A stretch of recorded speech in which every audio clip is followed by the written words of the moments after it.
Muito boa noite.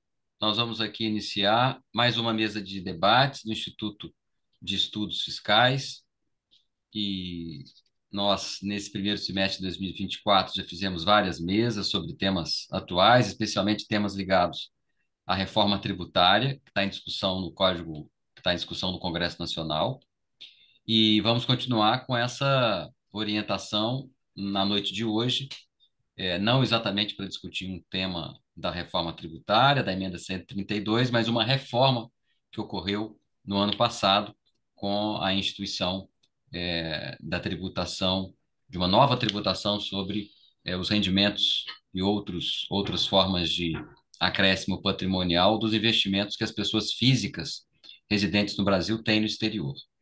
E para discutir esse tema tão relevante, que está movimentando tanto os advogados, os procuradores da Fazenda, o Ministério da Fazenda, enfim, nós temos aí no dia 31 de maio um prazo importante relativamente a esse assunto.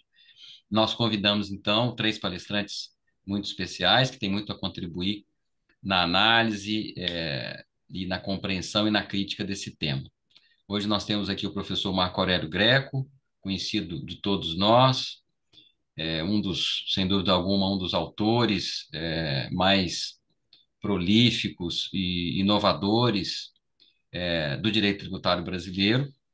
E temos também a doutora Leandra Guimarães, que lida de perto como contadora e como advogada especializada em consultoria tributária com esses assuntos, e igualmente o doutor Frederico Fonseca, que também diuturnamente trata desses temas, e ambos, eu tenho certeza que vão conseguir ao mesmo tempo nos explicar quais são as questões e quais são as discussões, as controvérsias que existem sobre esse tema. Nós vamos ter a palestra de cada um deles, começando pelo Dr. Frederico, depois a doutora Leandra e finalmente o professor Marco Aurélio, para que ao final nós possamos fazer uma sessão de perguntas e de debates com os associados e as associadas do IF que estão aqui. Eu agradeço a presença de todos. Ao longo dessa sessão, algumas pessoas vão ingressar na sessão, mas eu já, desde logo, agradeço a presença de todos aqui. E já faço um convite antecipado para um evento que vai haver no final de maio, que vai tratar dos projetos de lei complementar que instituem o imposto seletivo, o assim chamado imposto seletivo da União sobre bens e serviços prejudiciais à saúde e ao meio ambiente. Nós vamos ter aqui palestrantes e debatedores sobre esse tema que aí sim se refere à reforma. Bem, então, sem mais delongas, esse evento está sendo gravado, vai ser disponibilizado no canal do Instituto de Estudos Fiscais no YouTube, como é praxe. Então, quem quiser depois visitar o nosso canal do IF no YouTube, vai encontrar lá muitos vídeos de mesas de debate online. Muito bem, então a primeira palestra dessa noite, como eu disse, vai ser do Dr. Frederico Fonseca, que é advogado, consultor tributário, mestre em Direito de Empresa pela Faculdade Milton Campos e especialista em regulação do setor elétrico pela FGV do Rio de Janeiro. Ele vai fazer o compartilhamento de um material. Muito obrigado, Frederico, pela sua participação, e você tem a palavra. Obrigado, Marciano. Boa noite a todos. É um prazer estar aqui, representando o escritório no IF. Agradeço ao Marciano aí pelo convite, sempre muito gentil. Não poderia deixar de atender, né, Marciano? Porque sempre que a gente precisa também, o Marciano está sempre disposto a colaborar com a gente, com as suas brilhantes palestras. Então, é um prazer estar aqui. Cumprimentar também a Leandra, minha contemporânea aí dos tempos de auditoria. Leandra, também é uma alegria estar aqui com você, revendo você hoje aqui. E o professor Marco Aurélio, né? Nosso colega aí de Brasil Tax Conference. Esse ano nós vamos ter novamente, em breve vamos divulgar. É um prazer, sempre um prazer estar com o professor aprendendo aí. Estava brincando com ele hoje mais cedo, né? Que é o segundo webinar do dia do professor. De manhã ele estava falando de reforma tributária e agora fechando o dia, né? Com esse tema simples, né, professor? Então, eu vou aqui compartilhar minha tela, espero que eu acerte. o compartilhamento. Vocês me falem aí se vai dar certo.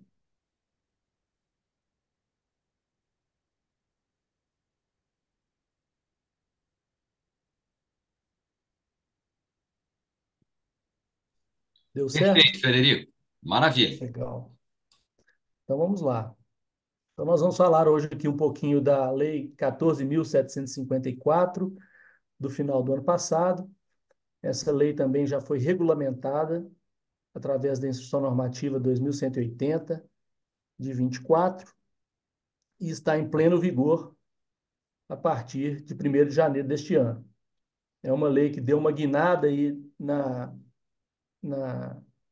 forma de tributação dos rendimentos das pessoas físicas no exterior, deu uma guinada de 180 graus, pegou aí muita gente de surpresa, muito investidor de alta renda de surpresa, e é isso que nós vamos tratar aqui hoje. O que mudou em relação ao regime antigo, né, que vigorou até o final do ano passado, e o que as pessoas físicas que têm investimentos no exterior precisam preocupar, né, a partir de agora, o que elas precisam fazer quando tem, com seus rendimentos e com seus investimentos no exterior. Então, antes de entrar aqui na lei, eu queria falar um pouquinho sobre como era a tributação desses ativos, né, investimentos de pessoas físicas no exterior, regra que vigorou, então, até 31 de dezembro deste ano, do ano passado, desculpa, 31 de dezembro de 23. Bom, então, imagine uma pessoa física brasileira que detinha investimentos no exterior diretamente. Então, imagine lá uma pessoa física brasileira que detinha um imóvel no exterior, por exemplo, um imóvel nos Estados Unidos, e ela detinha esse imóvel diretamente. Se essa pessoa física decidisse alugar este imóvel para terceiros e recebesse rendimentos de aluguéis desse imóvel, qual que era a regra tributária? Essa pessoa física no Brasil deveria tributar esses rendimentos de aluguel com base no carnê-leão mensalmente, na medida em que ela fosse recebendo esses aluguéis. Então, o regime que se aplicava para as pessoas físicas era o regime de caixa, ou seja, na medida em que elas recebessem os rendimentos auferidos no exterior, elas tinham que tributá-los no Brasil pelo carnê-leão. Então, nesse exemplo que eu dei, recebendo rendimentos de aluguéis, elas tinham que Frederico, tributar. desculpa, Oi? desculpa interromper, Frederico, aqui eu, não, eu acho que os seus slides não estão passando. Não, eu não mudei ainda Ah, não. não Eu não mudou, mudei desculpa. ainda não. Ok. Eu estou fazendo uma introdução, Ah, sim, perdão. tá? Porque depois eu vou falar da lei, aí eu estou fazendo uma introdução do que era antes, tá?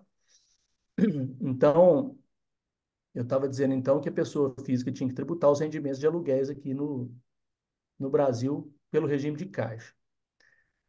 Da mesma forma, se a pessoa física tinha, por exemplo, aplicações financeiras em um banco no exterior, por exemplo, bonds, títulos, ações, fundos de investimento, e se ela detivesse esses investimentos diretamente, né, sem nenhum intermediário, ela também tinha que tributar esses rendimentos no Brasil pelo regime de caixa, ou seja, à medida em que esses rendimentos fossem sendo realizados, ela tinha que tributar aqui no Brasil pelo regime de caixa.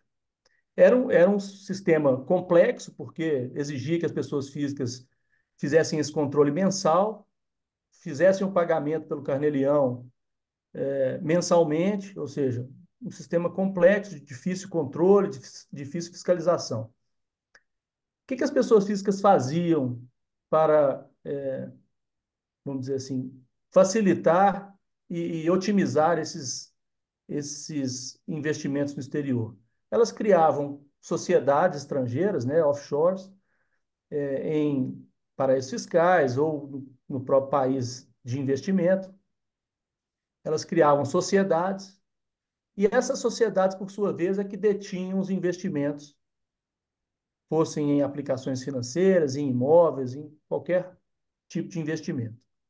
Ao fazer isso, colocando uma pessoa jurídica no meio da operação, ou seja, intermediando esses investimentos, as pessoas físicas conseguiam uma vantagem tributária, que era o diferimento dessa tributação para o momento da realização dos lucros desta sociedade. Ou seja, naquele exemplo que eu dei, né, a pessoa física, ao invés de deter um imóvel diretamente e receber diretamente os rendimentos de aluguéis, elas colocavam esse imóvel numa pessoa jurídica, no exterior, numa offshore, e essa offshore que alugava o imóvel para terceiros e ela que recebia os rendimentos de aluguéis. Então, através deste procedimento, as pessoas físicas no Brasil ficavam livres, pelo menos temporariamente, do imposto de renda mensal, porque a regra dizia que, no caso de pessoas jurídicas, somente quando da disponibilização dos lucros, ou pagamento de dividendos, ou é, repatriação dos lucros, ou venda do investimento na pessoa jurídica, é que eu tributaria esses rendimentos no Brasil. Então, o que as pessoas físicas faziam de alta renda? Elas criavam offshores no exterior, colocavam debaixo dessas offshores os seus investimentos, fossem em aplicações financeiras, fossem em imóveis, objetos, veículos, etc. E conseguiam o diferimento dessa tributação, e o fisco, percebendo isso, ele viu que havia uma possível vantagem nesse tipo de procedimento, nesse tipo de estrutura, se comparada com aquela estrutura original da pessoa física investindo diretamente. Inclusive, na exposição de motivos dessa lei que nós vamos tratar hoje, é trazido exatamente isso, né? O motivo da lei foi para dar tratamento isonômico para situações em que a pessoa física investe diretamente no exterior e agora por meio de sociedades offshore. Então, o fisco percebeu, e o governo também percebeu, que havia uma aparente vantagem nas pessoas físicas que tinham os investimentos através de offshore, sociedades offshore, porque elas conseguiam diferir a tributação. E como elas eram controladoras das offshore, elas poderiam decidir o que fazer ou quando distribuir esse lucro. Poderiam simplesmente decidir por nunca distribuir esse lucro, continuar sempre reinvestindo esse lucro em outras atividades no exterior e, portanto, ficar livre da tributação por gerações, né? Então, foi exatamente esse o motivo dessa nova lei, né? De fechar as portas para este planejamento, vamos chamar assim, em que as pessoas físicas utilizam sociedades offshore para diferir as suas tributações, a sua tributação sobre os investimentos que ela detém no exterior. Bom, então, feita essa introdução, eu vou entrar então em mais detalhes sobre a lei. Eu vou falar um pouquinho, parece que tem alguém com o microfone aberto. Eu joguei tênis lá uma vez com o Leonardo Fantoni, sabe quem é? Se Fantoni, alguém puder, eu acho mora que é o Pedro. Pedro, se Melaleuca. puder fechar o seu microfone. Não, e lá leu para. Não sei se ficou na casa dele. É, isso. Obrigado. Bom, então, como eu estava dizendo, essa lei veio para fechar as portas deste planejamento, né? Que não tinha nada de ilegal, era um regramento, todo mundo fazia isso, né? Nós mesmos no escritório já fizemos várias estruturas offshore para clientes com o objetivo de diferir a tributação. Nada de errado nisso. Mas o governo, percebendo essa lacuna, resolveu fechar essas portas, né? Então, o que o governo quis, né? E o fisco quis com essa lei? Então, a Lei 14.754, ela vem para alterar a tributação da renda, né, oferida por essas pessoas físicas, tanto em aplicações financeiras, ele fala de aplicações financeiras de entidades controladas e de trusts no exterior. Então, eu vou falar um pouquinho de aplicações financeiras e entidades controladas, a Leandra vai complementar, depois o professor Marco Aurélio vai falar dos trusts. Essa que é a divisão aqui da nossa apresentação. Então, o que mudou com a nova lei? E aí, quando eu falar nova lei, entenda-se que ela vale a partir de 1º de janeiro deste ano, tá? 1º de janeiro de 2024. Então, a partir de 1º de janeiro de 2024, os rendimentos oferidos pelas pessoas físicas no exterior, através de aplicações financeiras, sociedades offshore, etc., vão estar sujeitos a uma tributação de 15% de imposto de renda na fonte, tá? Sem qualquer dedução dessa base de cálculo, ou seja, 15% flat, sem qualquer dedução, tá? E é uma tributação anual. É importante deixar isso claro. Não vai ser mais uma tributação mensal como era antigamente, pelo Carnê-Leão. É uma tributação anual feita no final do ano e entregue na declaração anual de ajuste, tá? Esses rendimentos do exterior vão ser declarados na declaração de forma separada dos demais rendimentos da pessoa física. Então, certamente a declaração de imposto de renda vai ter uma ficha específica para tratar esses rendimentos do exterior, né, de forma apartada. Os ganhos de capital. É importante dizer que essa lei, ela excetuou da nova regra, os ganhos de capital na alienação de bens e direitos do exterior que não se caracterizem como aplicações financeiras. Então, por exemplo, se uma pessoa física detiver imóveis no exterior e vender este imóvel, a regra que vai se aplicar é a do ganho de capital anterior, ou seja, não, nada mudou. A pessoa física vai ter que tributar essa venda e pagar o ganho de capital pela alíquota já existente, de 15% a 22,5%. Então, essa alíquota de 15% anual não atinge os ganhos de capital na venda de imóveis e outros bens que não sejam aplicações financeiras. Tá? Então, prevalece a regra antiga. Um outro ponto dessa lei importante é ela inclui a variação cambial na tributação, tá? Então a variação cambial passa a ser tributada, mas ela faz algumas exceções.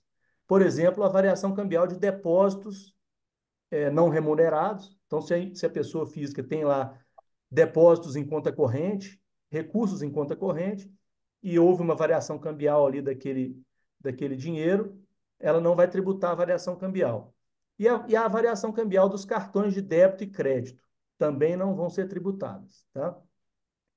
Mais uma exclusão, uma exceção. A variação cambial da moeda estrangeira em espécie, até 5 mil reais por ano, tá? Então, a lei faz uma exceção de não se tributar a variação cambial na alienação de moeda estrangeira. Então, se a pessoa física tem lá dólar, vai vender em espécie, né? O dólar em espécie, ela não tem tributação da variação cambial até 5 mil reais por ano. Valor aparentemente irrisório aí, né? Muito bem. Então, agora a gente vai falar um pouquinho sobre as aplicações financeiras do exterior. Como é que funcionam as aplicações financeiras a partir de agora? Então, primeiro, a lei ela traz a definição do que é aplicação financeira. Aqui eu vou destacar aqui que ela inclui nesse conceito os ativos virtuais, as criptomoedas, os criptoativos de forma geral. Então, é um conceito mais amplo, né? Abrange tudo, né? Bitcoin, essas novas moedas virtuais que a gente conhece. Ela também traz uma definição do que é rendimento, tá? Então, são conceitos bem objetivos aí que a lei traz. E ela diz que a tributação das aplicações financeiras no exterior vai ocorrer pelo regime de caixa, a alíquota de 15%, sem qualquer dedução. Desculpa, sem qualquer dedução, não. A alíquota de 15%, sem qualquer dedução da base de cálculo. Agora, essa tributação ela é anual. Lembrem que eu disse que no passado a tributação era mensal pelo Carnê-Leão. Agora ela vai ser feita o controle mensal na medida da realização, mas o pagamento do imposto é anual. Tá? Então essa é uma diferença importante e até positiva, porque dava muito trabalho fazer o pagamento mensal pelo Carnê-Leão. Agora as pessoas vão ter a obrigação de pagar somente uma vez por ano, mas fazendo a conta, vamos dizer assim, mensalmente, tá?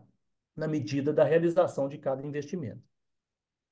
A lei também diz que eu posso compensar perdas. Então, se eu tive uma perda numa aplicação financeira, eu posso compensar essas perdas com os ganhos, tá? Isso é importante. Ela também diz que eu posso deduzir o IR pago no exterior com o imposto devido no Brasil. Então, se a aplicação financeira teve um imposto lá no exterior que incidiu sobre ela, eu posso compensar esse imposto aqui também no Brasil. tá? Então, esse é o regramento da aplicação financeira. Como eu disse, as variações cambiais de aplicações financeiras vão ser tributadas. Esse é um ponto relevante aí até para tomada de decisão, que depois a Leandra vai falar aí dos procedimentos que as empresas têm que tomar, que as pessoas físicas têm que tomar, né, as decisões estratégicas que elas têm que tomar, e a questão da variação cambial é algo muito importante, que a partir de agora a variação cambial sobre as aplicações financeiras, elas são tributadas, independente se o recurso foi investido diretamente no exterior ou o recurso provém do Brasil. Bom, agora quais são os pontos de atenção que eu destaquei aqui? O imposto pago no exterior e não deduzido no ano calendário não pode ser utilizado para períodos posteriores ou anteriores. Então, se eu tiver um imposto pago no exterior sobre as aplicações financeiras, eu posso usar para compensar o imposto brasileiro, mas desde que seja do mesmo período de apuração. Eu não posso carregar esse imposto para períodos futuros, tá? E um outro ponto, o imposto pago no exterior sobre o rendimento de uma aplicação financeira não pode ser utilizado para deduzir o imposto de outra aplicação financeira, tá? Então, é cara crachá. Cada aplicação financeira gera um imposto e esse imposto pode ser compensado com a própria aplicação financeira. Eu não posso usar o imposto de uma aplicação para deduzir o imposto de outra aplicação, nem mesmo utilizando esse imposto para deduzir o imposto do lucro de uma entidade controlada, que eu vou falar mais para frente. Bom, quais são os aspectos favoráveis que eu vejo dessa legislação, nesse aspecto das pessoas físicas e aplicações financeiras? A alíquota padrão de 15, ou seja, a lei definiu que a alíquota é 15 para qualquer situação. Anteriormente, eu poderia ter alíquotas de 27,5, por exemplo, no caso do carnê-leão. Se eu tivesse um rendimento do exterior para o Brasil, eu teria que tributar até 27,5%. Agora é tudo 15%. O recolhimento é anual, não é mensal. E o aspecto das compensações de perdas, como eu já mencionei. Eu posso compensar, inclusive, as perdas do mesmo período de apuração, do período seguinte. Eu posso guardar as perdas para utilizar nos períodos seguintes.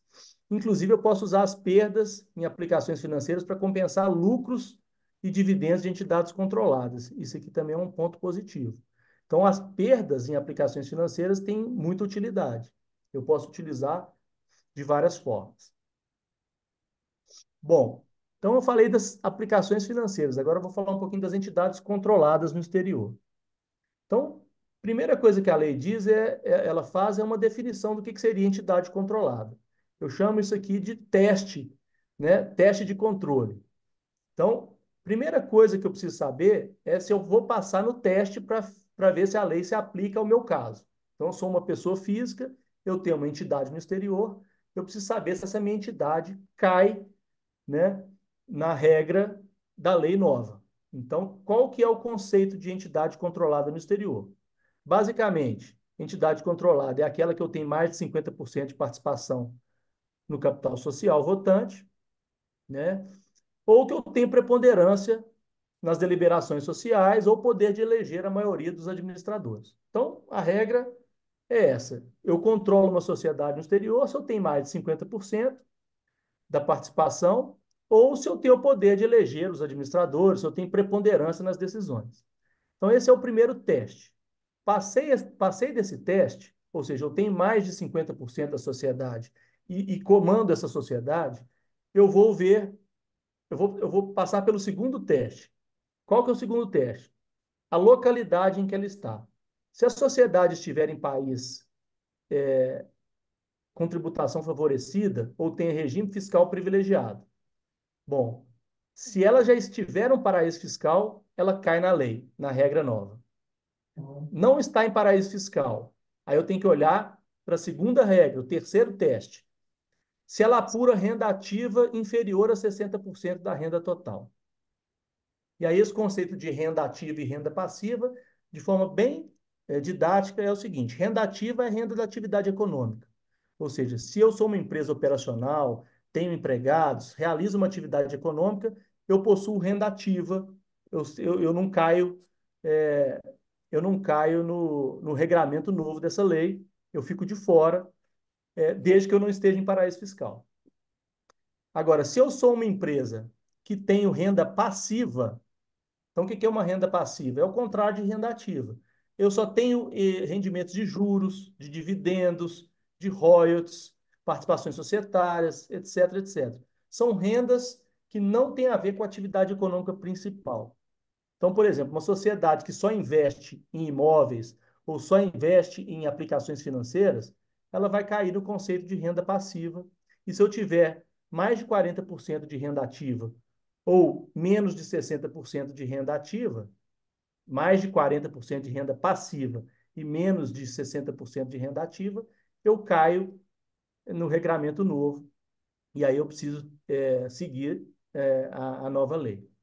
Então, basicamente é isso. Controle, depois eu avalio se a empresa está ou não em paraíso fiscal.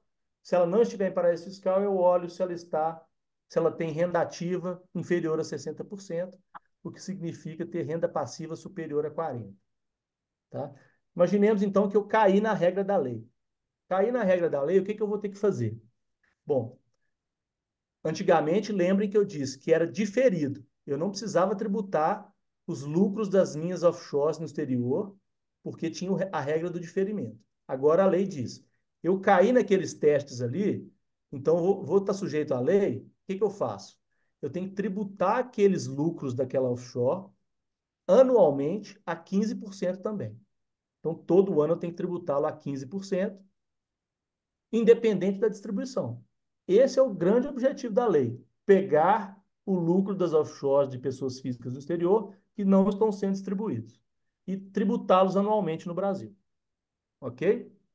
Então, esses lucros vão ser tributados no Brasil de forma individualizada no balanço, e a forma de apuração desse lucro pode ser de duas formas: ou com a contabilidade internacional, ou com o BR-GAAP, que é a contabilidade brasileira adaptada aos padrões internacionais. Então, as pessoas físicas vão ter que criar agora essa obrigação acessória, vão ter que ter um balanço da sua sociedade lá no exterior, lembrando que nem toda sociedade no exterior se exige um balanço contábil, uma demonstração financeira. Agora as pessoas físicas vão ter que ter uma demonstração financeira para comprovar o lucro que elas tiveram lá naquela sociedade. Então, apurado o lucro anualmente, elas têm que tributar a 15% todo ano. O que pode acontecer? Elas podem deduzir desse lucro os prejuízos da própria sociedade controlada, né? Então, se ela teve prejuízo no período de apuração, ela pode deduzir daqueles lucros.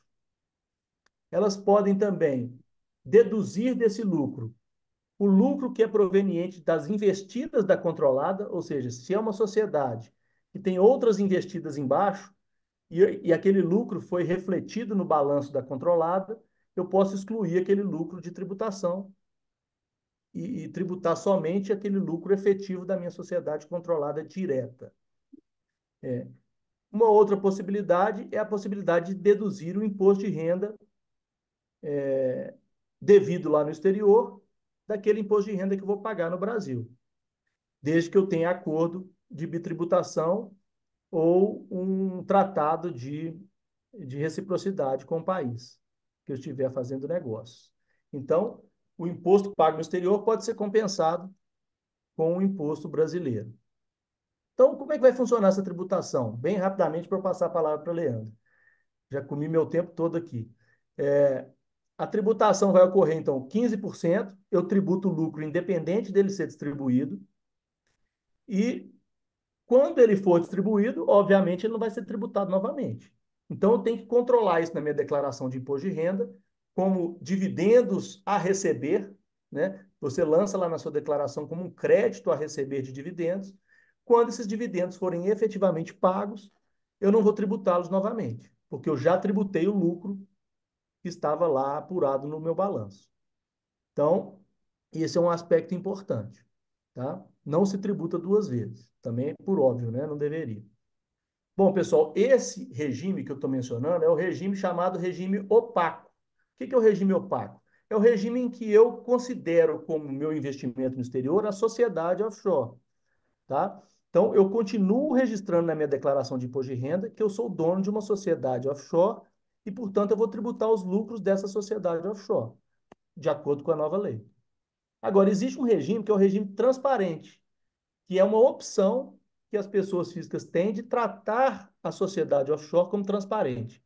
E é esse aspecto muito importante que a gente vai tratar agora, e eu vou passar a palavra para a Leandra, porque a Leandra vai tratar não só do regime de transparência, mas também da tributação incentivada sobre o estoque de rendimentos que a pessoa física acumulou na sua sociedade lá no exterior ao longo desses últimos anos. Então, Leandra, eu passo a palavra para você, fica à disposição aqui para as perguntas. Agradeço novamente aí e peço desculpas pelo adiantado da hora. Obrigado. Obrigado ao Frederico pela exposição bastante didática e explicativa. Acho que preparou bem o terreno para as nossas próximas exposições. O Frederico é muito hábil nessa exposição didática e se fazer entender muito bem. E agora eu vou passar a palavra com muito prazer à doutora Leandra Guimarães, que, como eu disse antes, é advogada e contadora, com um MBA em Finanças pelo IBMEC e um mestrado em Contabilidade Gerencial e Tributária. Leandra, muito obrigado pela sua presença. Seja sempre muito bem-vinda aqui no Instituto de Estudos Fiscais. Você tem a palavra. Boa noite a todos. Muito obrigada. A gente que agradece o convite. É sempre muito bom atender um convite aí do Marciano. E um prazer estar dividindo essa mesa aqui com o Frederico, com o professor Marco Aurélio, com todos vocês aí que dedicaram esse tempo para refletir sobre essas questões aqui conosco. Eu também vou compartilhar o material.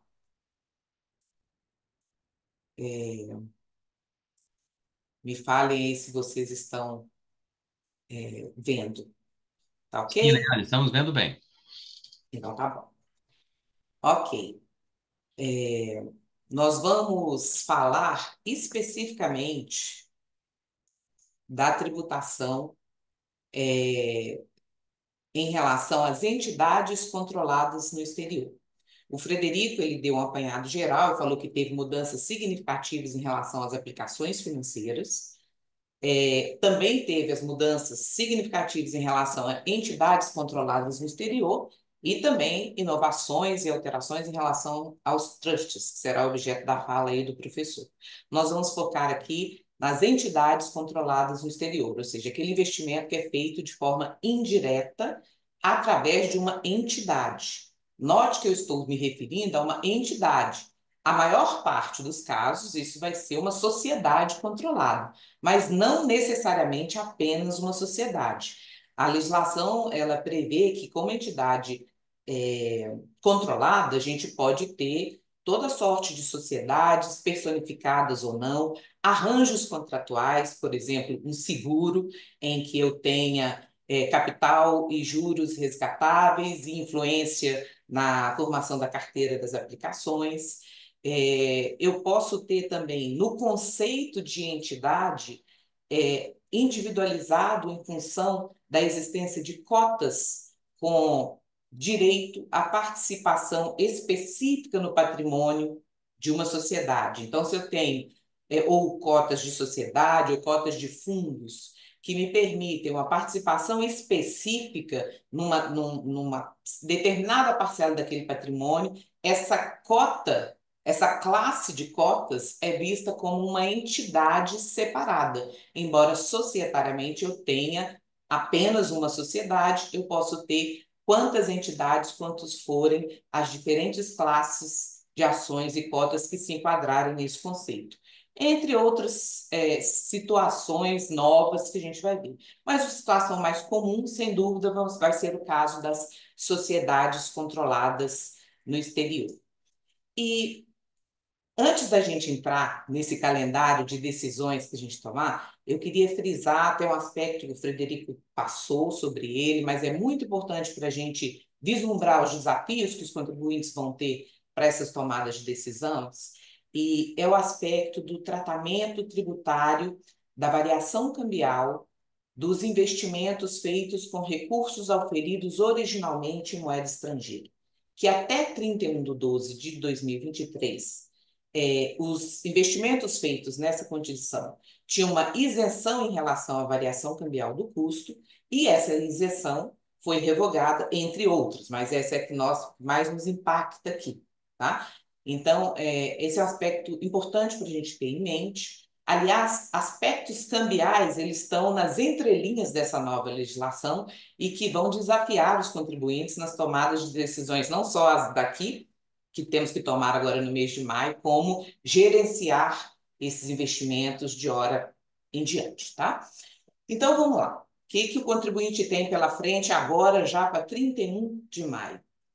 A decisão se ele deseja ou não atualizar o valor do seu investimento ou dos seus ativos. Essa não é uma opção exclusiva para os investimentos através de entidades controladas, se aplica também a aplicações financeiras e a outros bens e direitos. Então, a decisão se ele deseja atualizar o valor desses ativos em função do critério do valor de mercado que foi desenhado na legislação, é uma opção, não é uma obrigação, e essa opção tem que ser formalizada até 31 de maio e o correspondente pagamento do imposto. Nós vamos passar detalhadamente. Obrigada, para fins dessa decisão, a segregação da minha entidade controlada em função da existência de classes e cotas com direitos patrimoniais diferentes e facultada a atualização das minhas offshores. Se eu tiver uma cadeia de investimentos, eu posso escolher por fazer a atualização da última controlada em relação à cadeia como um todo, ou, se me for conveniente, eu posso eleger as controladas individualmente, ou seja, horizontalizar aquele desenho e escolher qual eu quero atualizar ou não. A outra decisão, que também tem prazo nesse primeiro momento até 31 de maio, é a opção pelo tratamento transparente ou opaco. Frederico também mencionou isso. Nós vamos passar mais detalhadamente. É uma opção que também vai constar da declaração de ajuste anual a ser entregue até 31 de maio e que perpassa aspectos difíceis de serem avaliados e ponderados para que o contribuinte possa tomar essa decisão.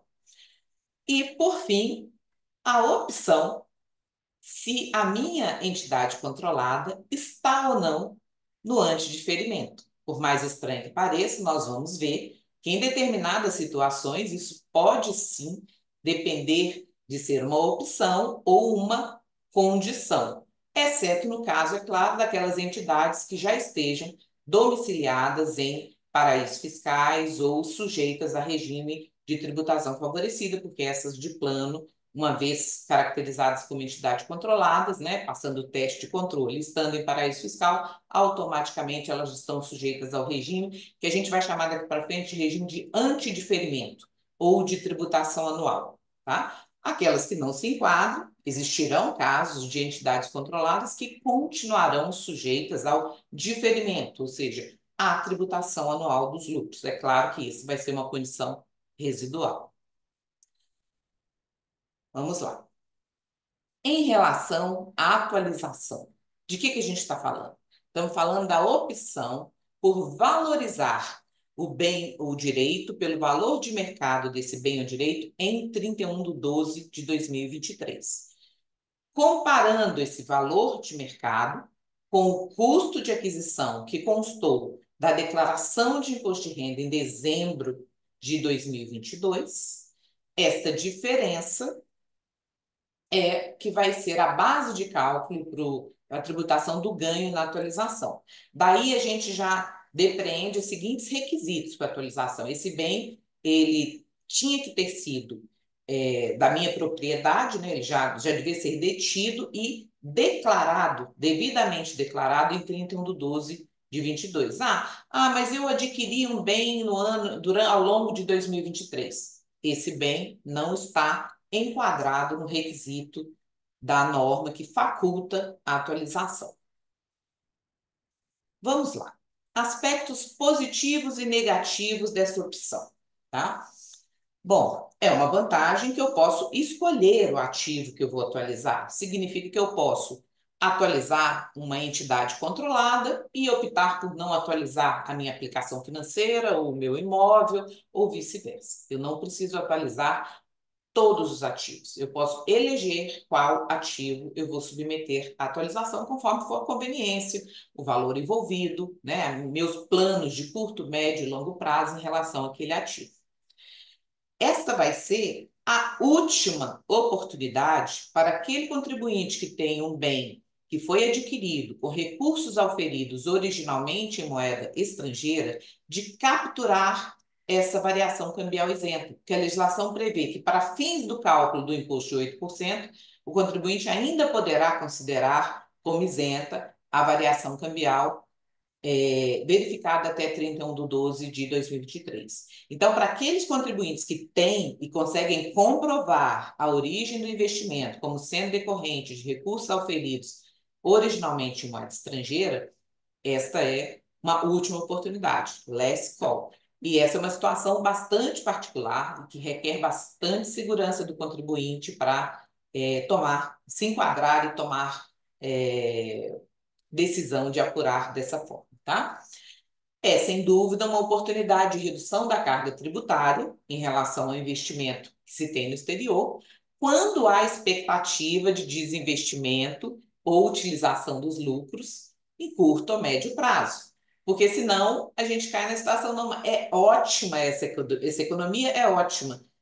E quando você pretende utilizar esses recursos? Não, esses recursos não vou trazer nunca para o Brasil. Então, esse é um ótimo mais ou menos, porque você vai economizar, mas nunca vai usufruir. E para economizar, você vai ter que ter um desembolso financeiro, né? Outra vantagem da opção: os lucros das controladas que forem submetidas à atualização do valor do ativo, os lucros existentes em dezembro de 23, que o Frederico comentou, o estoque de lucros, né? Uma vez submetida à tributação de 8%, eles deverão ser registrados como um crédito de dividendos e não estarão sujeitos à nova tributação, ainda que no momento da efetiva distribuição daqueles lucros, a taxa de câmbio já seja muito superior à taxa verificada em 31/12/2023. Então, em relação ao estoque de lucros, a atualização permite o que o mercado vem chamando de um hedge cambial em relação ao estoque de lucros, tá? Permite também uma proteção em relação ao eventual futuro aumento da alíquota da tributação, tanto dos lucros quanto do próprio capital investido, né?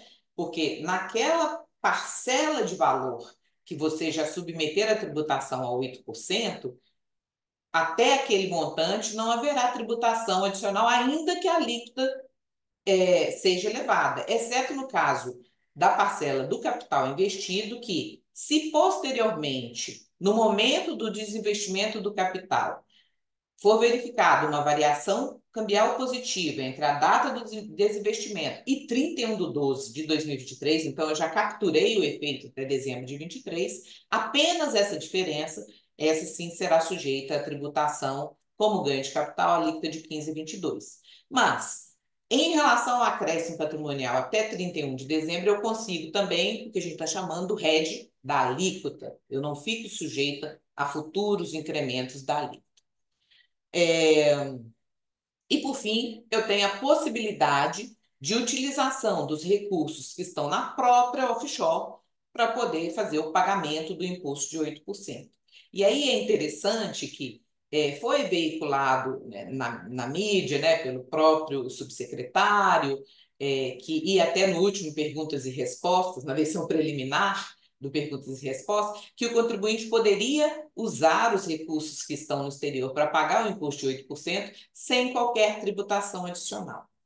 Mas o Perguntas e Respostas, em relação a essa lei, ele sofreu uma nova atualização agora em março, depois da instrução normativa, em abril, depois da instrução normativa, e engraçado que a autoridade entendeu que não vai se aplicar mais esse entendimento. Então, o que ficou no final do dia é que, sim, você pode usar, mas o valor que for repatriado para pagar o imposto de 8% deverá ser tratado como uma devolução de capital, portanto, sujeito à apuração do ganho de capital pela variação do valor de 31 de dezembro até a data do retorno, né? Considerando que hoje a gente já está com uma taxa de dólar de 5 e alguma coisa, que lá em dezembro era 4,84, haverá um ganho de capital a ser tributado para quem lançar a mão dessa estratégia.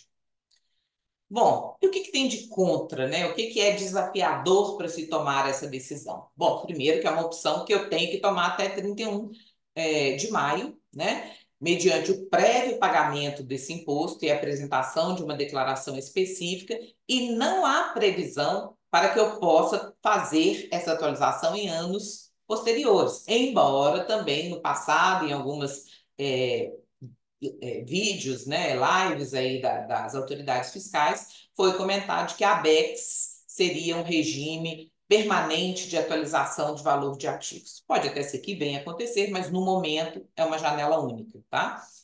Primeiro desafio. No caso de entidades controladas, para que eu faça essa atualização, eu tenho que ter um balanço elaborado segundo os padrões contábeis brasileiros, o BRGAP, como também foi usada essa expressão na legislação.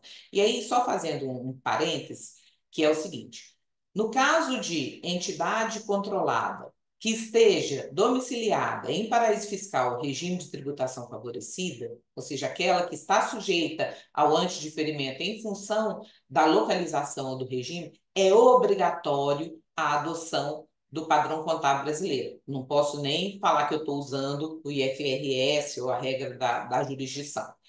E aí, gente, talvez vocês estejam acompanhando no mercado que há uma controvérsia em relação ao alcance do termo padrão contábil brasileiro, ou BRGAP, porque eu estou diante de uma expressão que não tem definição legal, né? E a autoridade fiscal, através do perguntas e respostas, vem direcionando os contribuintes ao entendimento de que, nesse conceito, estaria apenas o chamado CPC 48, que é o CPC que trata dos derivativos, né, que é um dos CPCs mais emblemáticos e complexos de aplicação, que foi direcionado a grandes empresas que prestam informações do mercado, certamente não direcionado a empresas dessa natureza, ou se caberia ainda a aplicação das regras simplificadas de pequena e média empresa, ou então mesmo as normas gerais de contabilidade, que permitem critérios muito mais simplificados, entre eles a minimização das situações onde é obrigatória a marcação a valor justo, que é o grande problema dos contribuintes para se preparar esse balanço, que é ter que reconhecer um valor de mercado que não é realizado financeiramente. E detalhe, esse balanço vai ter que ser assinado por um contabilista brasileiro. Muito bom. Ainda, eu tenho que fazer o desembolso antecipado, né? Esse é o grande trade-off, e que os contribuintes vão ter que ficar fazendo aquela reflexão se vale a pena ter essa economia ou vale a pena deixar o meu dinheiro aplicado, qual a expectativa de rentabilidade da minha carteira, quanto tempo eu pretendo deixar ainda esse dinheiro no exterior, para ter um indicativo financeiro se vale ou não a pena seguir para a atualização dos ativos. Não é permitida a compensação de imposto pago no exterior para fim de atualização, tá? Nenhuma redução, nem de base, nem do valor do imposto. A diferença positiva entre o valor do capital que tiver investido e o valor do futuro desinvestimento, ele continua sendo sujeita a uma tributação no futuro. Então, eu não tenho hedge em relação ao capital. Então, isso significa dizer que quando eu olho para um offshore, vai ser importante saber qual a proporção entre o estoque de lucros acumulados e o capital investido, porque a decisão ela é muito mais vantajosa em relação ao estoque de lucros do que em relação ao capital, tá? E fazer essa ponderação, né, de qual a rentabilidade esperada da carteira e qual o meu plano de utilização ou repatriação desses recursos que estão investidos no exterior. E, por fim, o entendimento externado pelas autoridades fiscais no Perguntas e Respostas foi de que a atualização, a faculdade da atualização, só se aplica a bens que tenham sido tempestivamente declarados na declaração do imposto de renda de 2022 entregue até maio, isso estava na lei e na IN, mas o Perguntas e Respostas ainda adicionou que tenham sido devidamente declarados. E aí o devidamente declarados vai abranger diversas situações daquele contribuinte que errou na forma, na qualificação, na indicação, ou até mesmo no valor, ou seja, ele declarou o ativo, mas ele errou de alguma forma. Então, embora ele tenha condições de apurar o valor do 8% de forma correta, ele não vai atender à regra. E a gente tem também a situação, bom, então eu preciso que esse bem já fosse da minha propriedade, já estivesse declarado em dezembro de 22, para que ele possa ser sujeito à atualização em dezembro de 2023. No caso específico de investimentos em entidades controladas, a legislação previu que, se eu consigo comprovar que eu tinha um determinado recurso, né, por exemplo, uma aplicação financeira declarada, devidamente declarada em dezembro de 22, e eu aportei esse recurso numa offshore, numa entidade offshore que eu também já possuía, tá ok. Nesse caso, eu posso considerar o incremento da participação societária no ano de 2023. Agora, para outros casos, por exemplo, eu tinha o recurso e eu reinvesti esse recurso em um outro tipo de ativo financeiro no ano de 2023. O novo investimento não seria elegível para atualização. Eu tinha um recurso lá em 2023, eu resgatei e comprei um imóvel. O imóvel não seria elegível para atualização. Então, isso vai, essa decisão, ela vai requerer uma avaliação financeira, uma avaliação do plano e da expectativa de utilização e uma avaliação dos aspectos formais que envolvem esse bem que se cogita avaliar, atualizar ou não o valor, além da controvérsia aí com relação à apuração do valor contábil da entidade controlada no exterior. Isso para fins dessa decisão, que a gente tem que estar com ela pronta, imposto pago, até 31 de maio.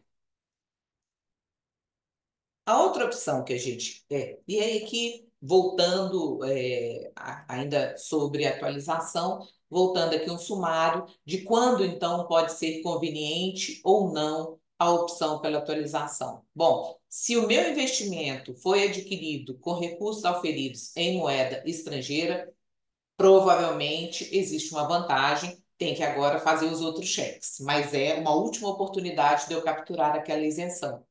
Se a origem do meu investimento foi em reais, não necessariamente isso vai ser vantajoso, porque eu vou trazer aí uma prestação da tributação de uma variação cambial. E se a minha entidade tem prejuízos acumulados? Bom, se ela tiver prejuízos acumulados, mas tiver origem de investimento em reais, pode até ser que seja vantajoso se o valor dos prejuízos for menor do que o valor da variação cambial, porque eu vou conseguir aumentar o custo, mas eu vou compensar o prejuízo, vou aumentar o custo no montante do que a variação cambial exceder aos prejuízos. Mas se o montante dos prejuízos superar o valor da variação cambial, nem existirá situação fática que permita o contribuinte optar pela atualização, porque eu preciso ter um ganho, uma base positiva que me permita recolher imposto, tá? Se a proporção patrimonial entre capital e lucros acumulados, estoques de lucros, indicar que há uma existência de lucros acumulados significativa, pode ser que seja vantajoso a atualização, desde que esse aspecto também seja combinado com a expectativa de utilização desse recurso em curto e médio prazo e também uma ponderação em relação à expectativa de rentabilidade da carteira daquela offshore. Tá? Então, ponderado essas situações, eu posso ter o cenário em que pode ser conveniente ou não. Se for conveniente, a gente vai ter que lidar com o desembolso imediato de 8% e, a longo prazo, não tributação da parcela que já tiver sido tributado do estoque de lucros, em qualquer momento que ele seja distribuído, e tributação apenas do incremento de variação cambial em relação ao capital investido. E uma coisa, gente, a decisão é em relação a offshore. Eu não posso escolher, eu vou atualizar só o estoque de lucros. Eu tenho visto gente chegando perguntando isso. Não, eu vou atualizar só o estoque de lucros, eu não vou atualizar o capital. Não. A atualização é por atualizar o patrimônio, ao valor patrimonial do investimento naquela entidade controlada. Bom, essa decisão poderá não ser estratégica, não ser conveniente, se o meu patrimônio líquido é preponderantemente capital, se a minha origem do capital é moeda nacional, se eu não tenho perspectiva de utilização desse recurso a curto prazo, né? E se eu tenho uma perspectiva de que a rentabilidade que eu espero e planejo para a minha carteira, ao longo da perpetuidade daquele investimento, possa compensar essa economia de 7% que está sendo oferecida para o contribuinte nesse momento. Não é uma decisão fácil, cada caso é um caso, não tem receita de bolo, né? O que a gente tem visto é que tem que fazer um trabalho, uma ponderação específica de cada caso do contribuinte, dos riscos e controvérsias existentes, tá? E aí vale lembrar que no Perguntas e Respostas, especificamente em relação a essa questão de qual critério contábil ser utilizado, a Receita Federal ela escreveu que, tipo, tome cuidado com o critério que você vai utilizar, porque você será fiscalizado. Então, uma coisa que o contribuinte deve levar em consideração é que a chance de ser fiscalizado ela é muito possível no caso daquele contribuinte que opte pela atualização do valor dos ativos, especialmente porque, diferentemente do caso dos casos anteriores de atualização ou até das regularizações cambiais, em que o contribuinte fez uma declaração e depois o fisco é que eventualmente teve que iniciar um procedimento fiscalizatório, no caso da atualização, o contribuinte vai, para fins de fazer a sua opção, transmitir, enviar a sua declaração através da abertura de um processo administrativo. Então, o processo administrativo perante a autoridade fiscal, ele já terá sido aberto e o fisco terá o prazo de 5 anos, inclusive, para homologar tacitamente ou oficialmente a sua opção, né? E aí vai ser muito mais fácil para o fisco decidir e fiscalizar os contribuintes, principalmente quando ele já colocou a situação dos investimentos de pessoa física no exterior no plano anual de fiscalização e já escreveu no Perguntas e Respostas que, olha, você poderá ser fiscalizado, você será fiscalizado, na verdade é o que está lá, tá? Então, é uma avaliação que tem que ser feita com muito critério por cada contribuinte. Outra decisão que o contribuinte tem que enfrentar agora é com relação ao regime de transparência, né? O que é o regime de transparência? No caso específico, né, de uma entidade controlada opaca é aquela que o fisco não vai enxergar o que tem dentro dela, o contribuinte pode fazer um check the box e fazer a eleição por tratar, declarar e tributar os ativos subjacentes dessa offshore, ou seja, os ativos que estão dentro dela. E é importante, gente, antes da gente passar para os prós e contras, a gente entender um pouquinho como que veio, como que surgiu esse regime de transparência fiscal. Durante o procedimento de discussão de projeto de lei, emendas e tudo mais, representantes dos contribuintes procuraram parlamentares, procuraram representantes da Receita para falar assim, olha, essa forma de antidiferimento que está sendo aplicada vai levar à tributação de lucros não realizados.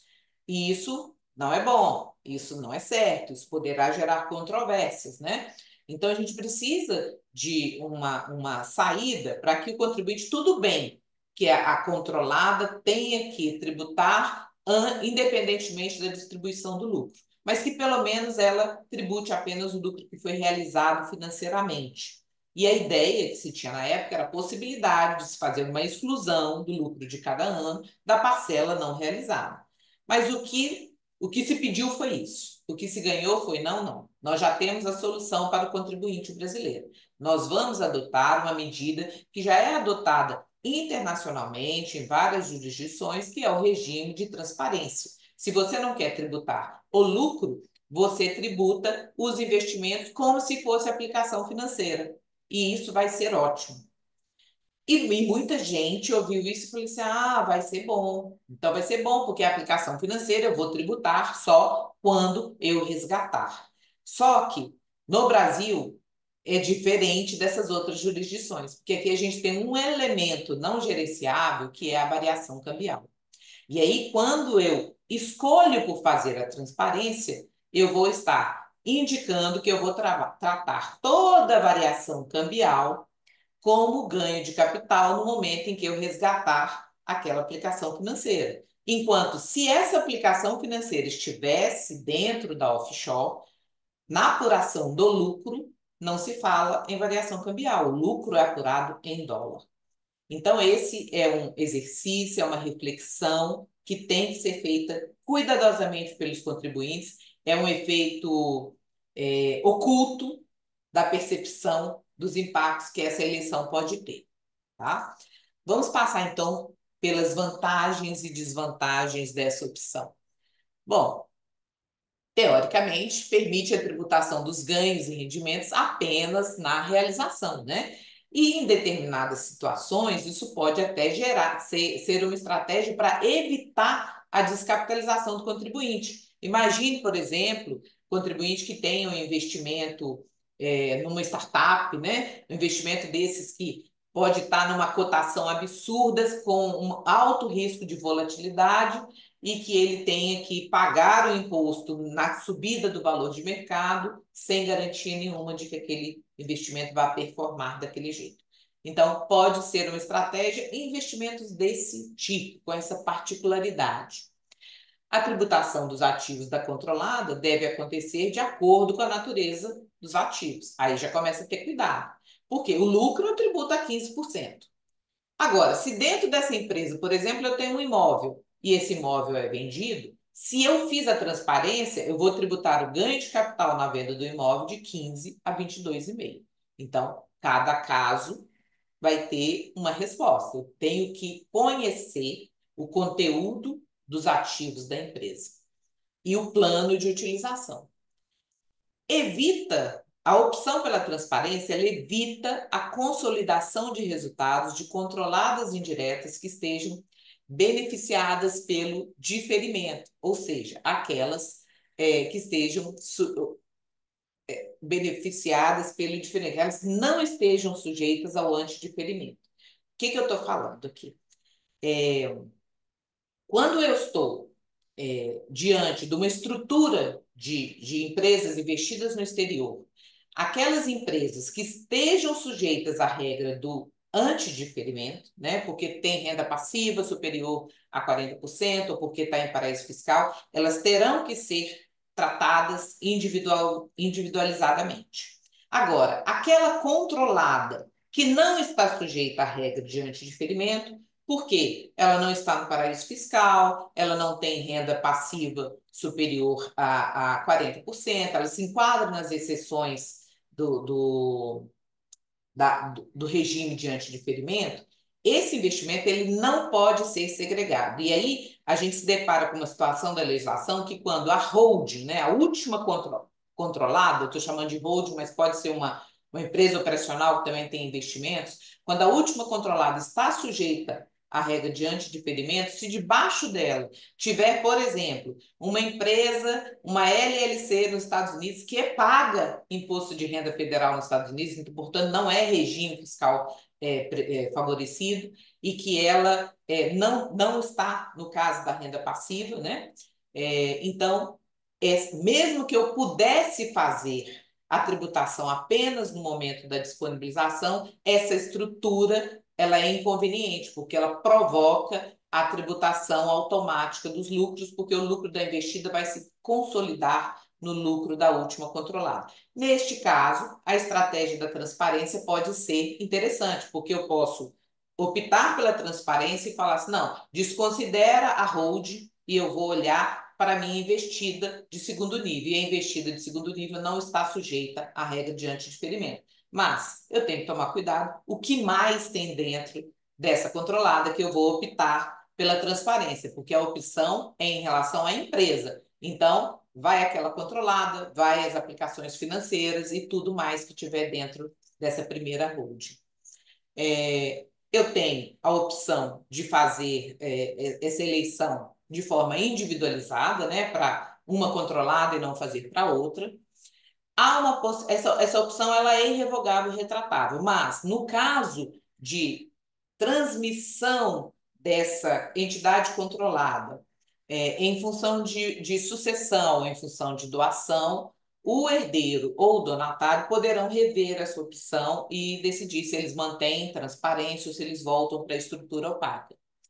É uma estratégia recomendável para quem mantém recursos não remunerados no exterior. O Frederico também comentou que depósitos não remunerados no exterior têm isenção da variação cambial. Então, aquele contribuinte, por mais estranho que pareça, que tem uma entidade no exterior, uma entidade controlada, e deixa o dinheiro numa conta não remunerada dentro dessa entidade, ele não está numa estratégia eficiente, porque dentro da entidade, essa variação cambial, em algum momento, ela será sujeita à tributação. Tá?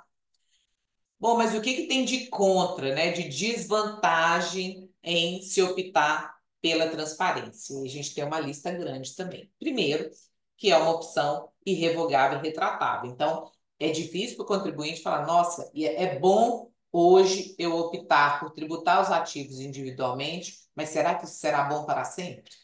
Né?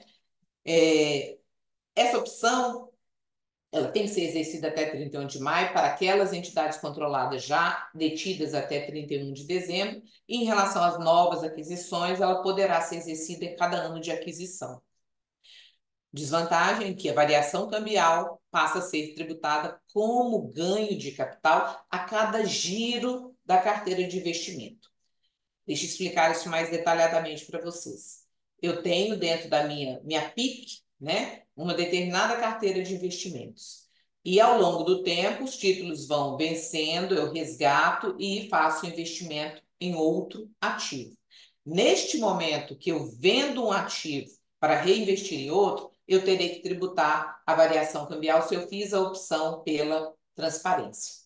Se eu fiquei opaco, nesse momento em que eu resgatei um título e fiz um novo investimento, eu só vou jogar como lucro da controlada o ganho real em dólar. Eu não vou tributar a variação cambial.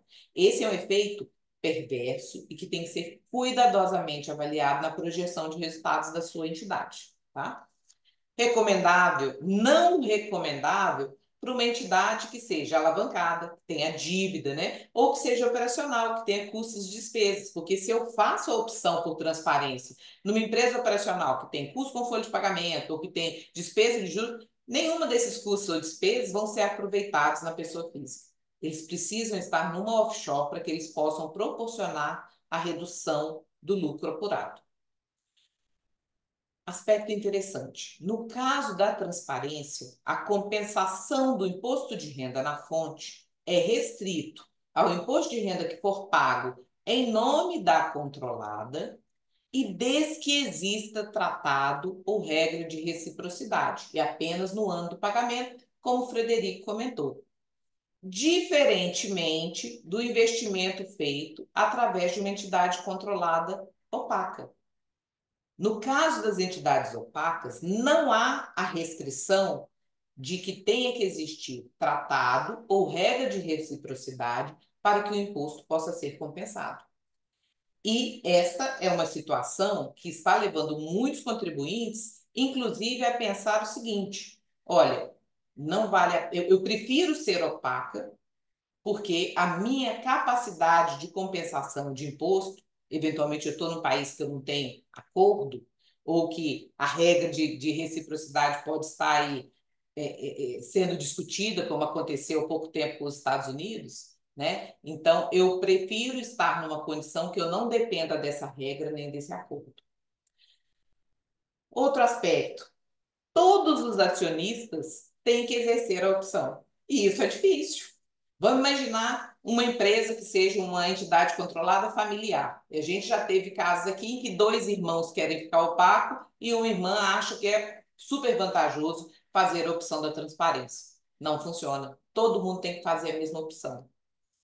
E ainda, e no caso de eu ser, por exemplo, controlador de uma entidade controlada que é aberta no exterior?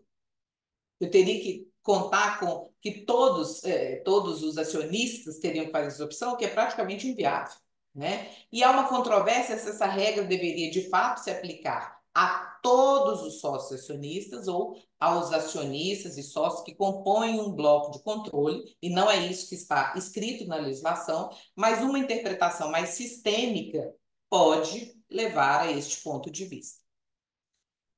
É um retorno à complexidade operacional. Aquela complexidade que o Frederico falou que tinha no passado, né, das aplicações financeiras, é quase que voltar a esse patamar, porque, na verdade, gente, as aplicações financeiras, o contribuinte continuará tendo que fazer a apuração mensal. O que mudou foi simplesmente o momento da emissão do DARF. O DARF vai ser emitido até a data da entrega da declaração do ano seguinte.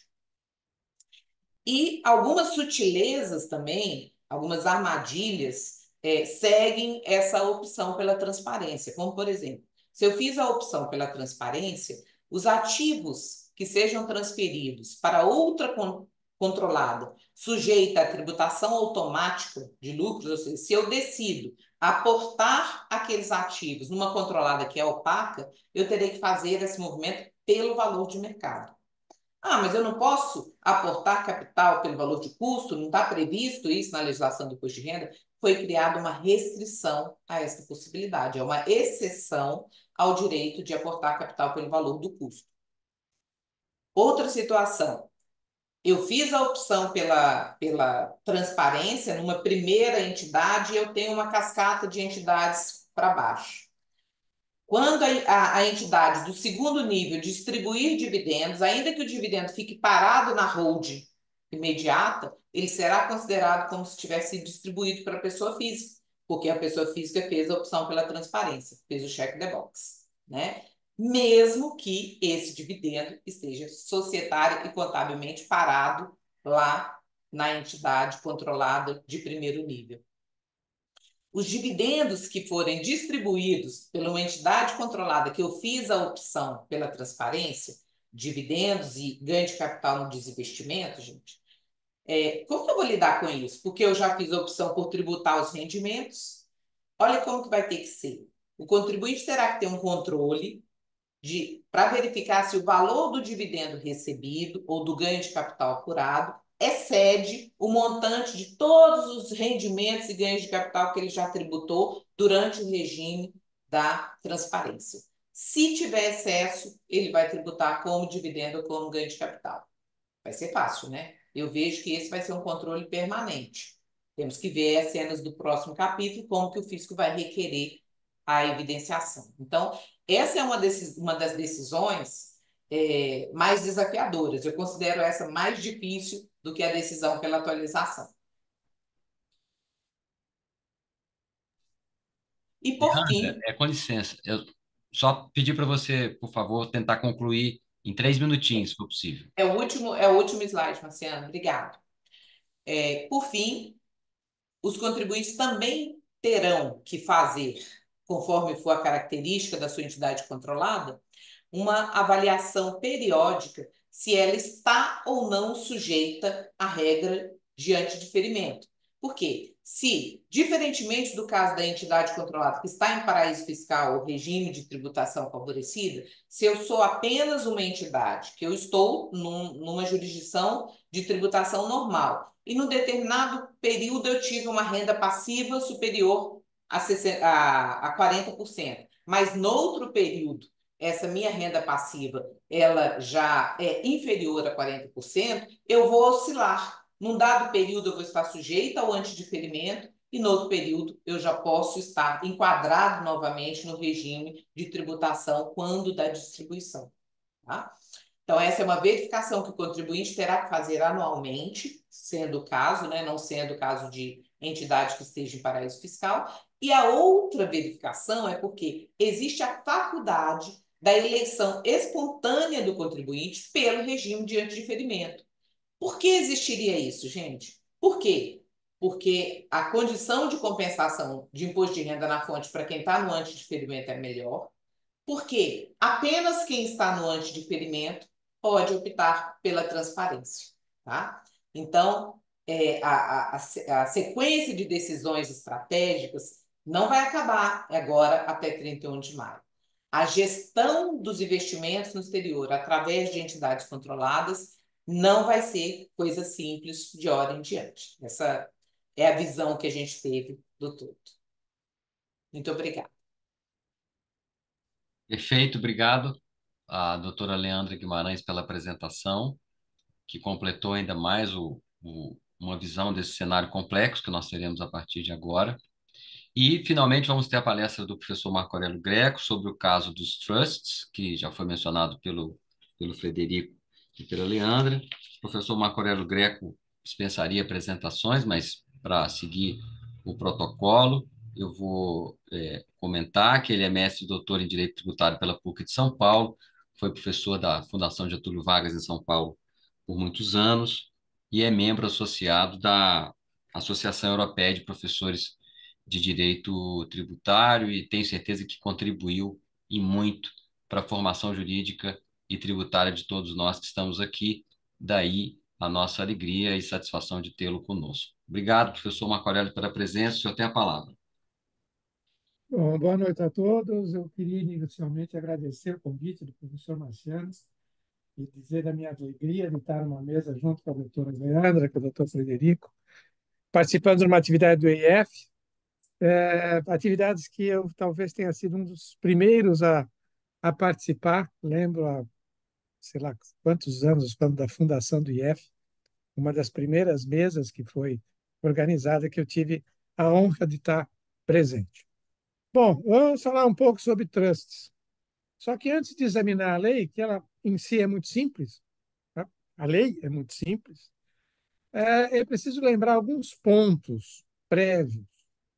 Especialmente é preciso ter em mente um pouco de realidade, de fatos, antes de falar na lei. Primeira observação é que trust é um instituto de direito privado. Né? É um conjunto de relações civis de origem anglo-saxã, né? Na Idade Média, na época das Cruzadas. Na época das Cruzadas, pela legislação inglesa, se um indivíduo, o terreno é propriedade da coroa, que é delegado para uma pessoa, que é concedido para uma pessoa, e que se essa pessoa transferir em vida, tudo bem. Mas se ela morrer, a coroa precisa confirmar se que ele teria ainda a titularidade sobre o terreno. Aí vem as cruzadas, o rei se engaja na defesa de Jerusalém e fica muito feliz quando os barões vão para as cruzadas e, eventualmente, muitos não voltam. Né? E aí, portanto, ele retoma as terras que seriam dos barões. Nesse contexto, um barão chega e fala: bom, eu vou para a cruzada. Só que antes de ir para a cruzada, eu vou transferir toda a minha propriedade para o meu amigo. E vou deixar essa propriedade em confiança. Quando eu voltar das cruzadas, ele me devolve. Se eu não voltar vivo das cruzadas, eu já deixo por escrito que ele vai dar a destinação XYZ, que me parece adequada, através de um ato inter vivos. Portanto, a propriedade não chega na mão da coroa, não volta para a mão da coroa. Essa é a origem do trust. A transferência de uma parcela de um patrimônio nas mãos de uma pessoa para que ela tenha uma determinada destinação e que, quando ocorrerem os fatos pertinentes previstos na instituição, venha a ser dada a destinação respectiva. Na experiência romano-germânica não existe o trânsito. Os países de origem romano-germânica não conhecem os trânsitos. E conhecem o negócio fiduciário, que não é exatamente igual ao trust. Né? Principalmente porque o trust envolve um programa de ação. E, em geral, envolve um trustee, que é uma pessoa de confiança, profissional. Enquanto que o negócio fiduciário, não. O negócio fiduciário é uma confiança pontual, é muito pessoal, né? E não é um instituto institucionalizado profissionalmente. Muito bem. Mas alguns países de origem romano-germânica criaram internamente a figura. Por exemplo, a Itália. A Itália criou, através de uma legislação interna, a figura do trust, né, também. O ordenamento brasileiro não prevê a figura. Não existe o trust, a figura do trust no Brasil. E há aqui um certo preconceito, no sentido de uma certa reação negativa, sempre que se fala em trust, como se ele sempre fosse o instrumento de uma atividade ilícita, sempre fosse um meio para esconder alguma coisa. Né? Isso é um preconceito. Mas é um preconceito que, por exemplo, se reflete se nós fizermos uma pesquisa na jurisprudência do STJ. O STJ tem poucos precedentes que falam em trust, sendo que pelo menos 3 deles, 2 são de caráter penal, um envolve apropriação indébita tributária, o outro envolve lavagem de dinheiro, né? E um outro envolve uma simulação com ocultação do devedor original no âmbito de uma execução fiscal para escapar de uma responsabilidade solidária. Então, existe isso. Tá? Existe esse certo preconceito de que o trust é um instrumento de esconder ou de ocultar. Mas nem todo trust envolve ilicitude. Ao contrário, muitos têm finalidade ilícita e meritória. Bom, como é que é essa figura? Primeira observação, ela é muito flexível. Não existe um padrão muito definido do que é o trust. Tá? Eles têm múltiplas formas e múltiplas características. Basicamente, ele é formado por uma figura do instituidor, que é o dono originário do patrimônio, o trustee, que é a pessoa de confiança, o beneficiário, que é alguém que vai, em certas circunstâncias, receber esse patrimônio, e outras figuras. Alguns falam do guardião, outros falam do depositário. Aí cada trust vai ser desenhado conforme as peculiaridades daquele caso.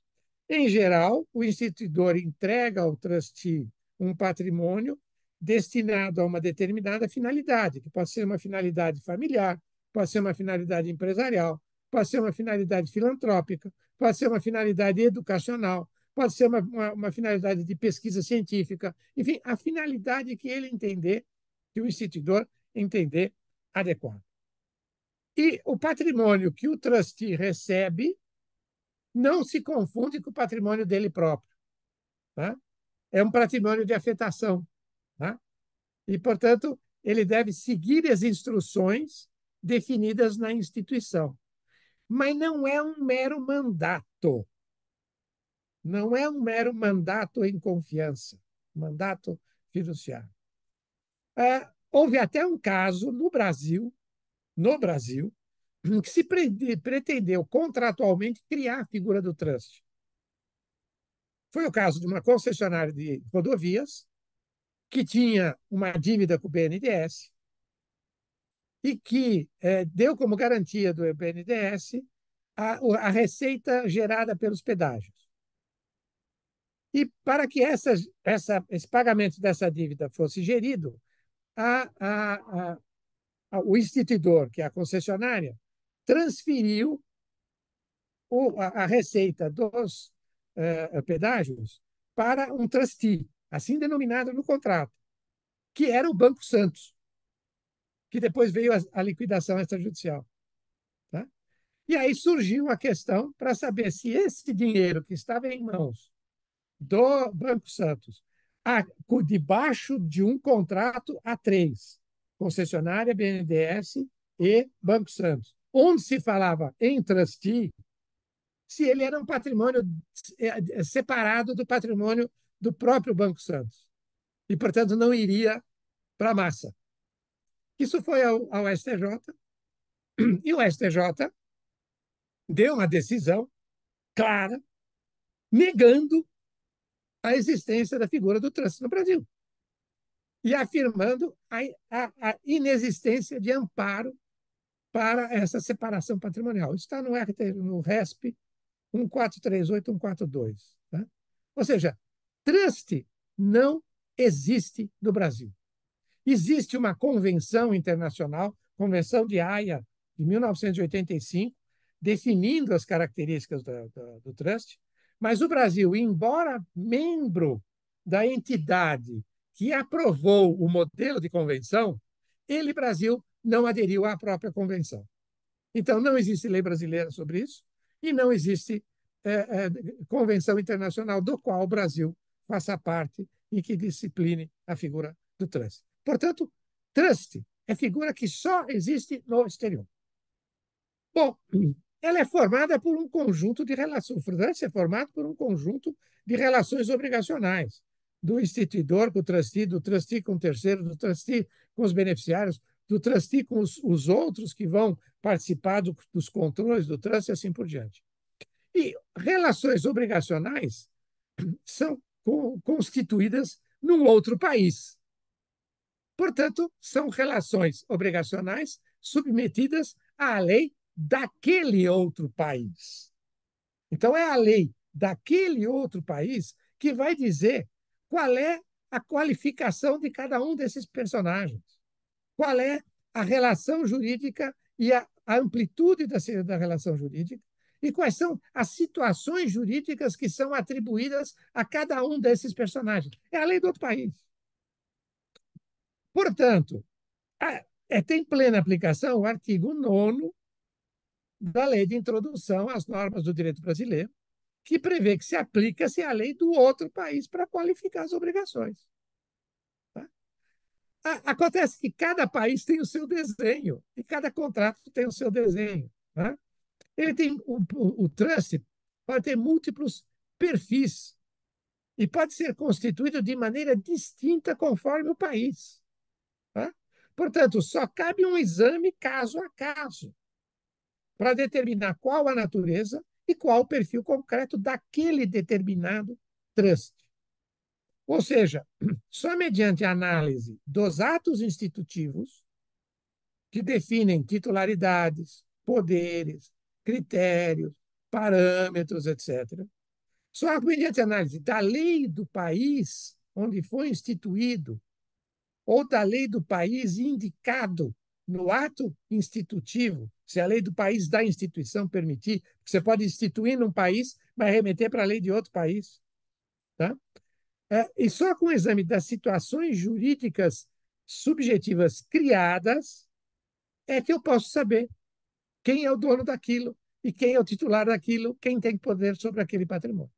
Portanto, em matéria de trust, não cabem generalizações. Tá? Muito bem. Assim, por exemplo, isso se discute internacionalmente. Eu posso ter uma situação em que o próprio trust é o centro de imputação de situações jurídicas subjetivas. Ele é considerado uma entidade, para usar a terminologia que os colegas já utilizaram. Ele é considerado uma entidade. É considerado a hipótese de trust pessoa, tá? Ou trust sujeito de direitos. O trust, não o trustee.